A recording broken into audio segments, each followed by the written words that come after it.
Hello and welcome back to How Not to Make Cajun Chicken Sausage Linguine with Monterey Jack. Definitely want to pause the video at this part so you can review the steps. Obviously you can switch out the chicken sausage with shrimp. And the other important detail is there is no tomato in my actual preparation of this dish this evening.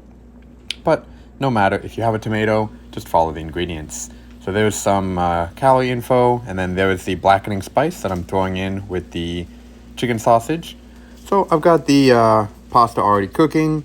Now I've got the oil, the chicken sausage, some garlic.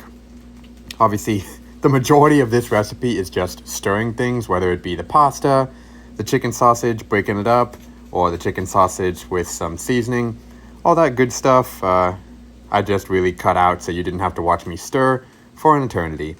So that itself was the blackening spice going in after the garlic. There was lots more stirring that you missed, but you'll be glad you did. Until you have to do it yourself and you'll be like, darn, it was deceiving how little stirring he did and how much I have to do. So anyway, now I've combined, you would do the tomato, the stock concentrate, some of the reserved pasta cooking water will be going in here shortly.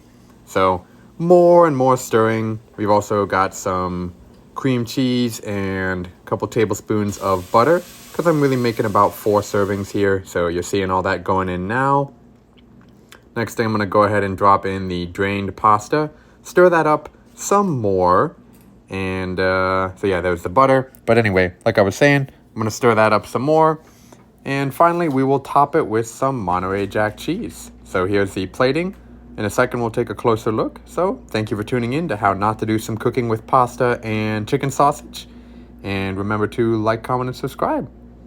Of course, last but not least, if you happen to have any comments, thoughts, suggestions, feel free to leave those below or reach out. I'm happy to hear and learn more. Thank you.